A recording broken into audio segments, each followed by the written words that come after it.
আসসালামু আলাইকুম। আবারও আপনাদের মাঝে আসলাম। দেখতে পাচ্ছেন এটা আমি কী রান্না করছি।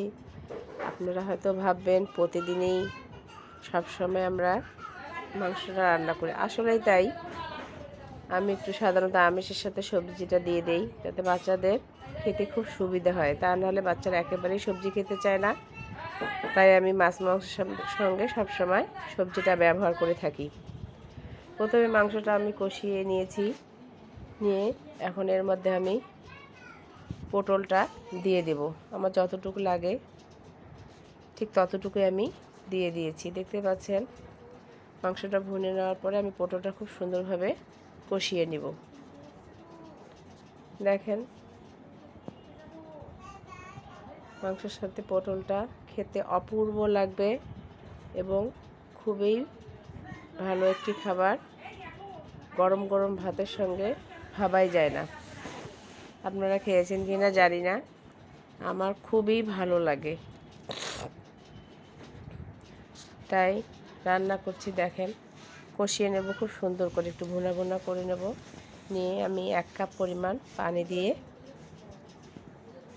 ঢেকে দিব। কিছুক্ষণ নাড়াচাড়া করার পর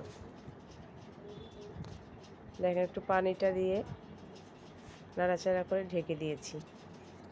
দিয়ে সিদ্ধ হওয়া পর্যন্ত অপেক্ষা করব। আবারও আমি ঢাকনা খুলে কষিয়ে নিব। দেখতে পাচ্ছেন আমার আধা আধা সিদ্ধ হয়ে গেছে। এখন আমি একটু খুব সুন্দরভাবে আস্তে আস্তে নাড়াচাড়া করব। পটল যেহেতু ভেঙে যেন না যায়, গোটায় থেকে যায়, তা না হলে ঝোলটার সঙ্গে পটলটা একেবারে মিশে গিয়ে ভালো লাগে না খেতে। দেখতে পাচ্ছেন পটলটা আমার সিদ্ধ হয়েও গিয়েছে। আর একটু পানিটা শুকিয়ে ফেলব।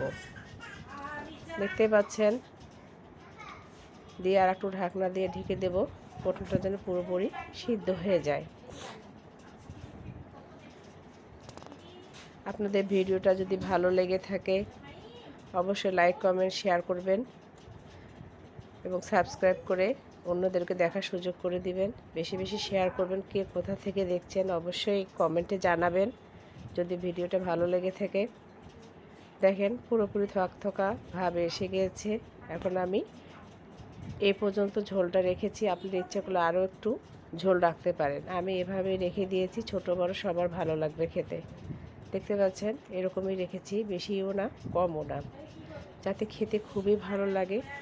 1 প্লেট ভাত কখন যে শেষ হয়ে যাবে নিজেও জানবো না। অবশ্যই বানাবেন। আল্লাহ হাফেজ।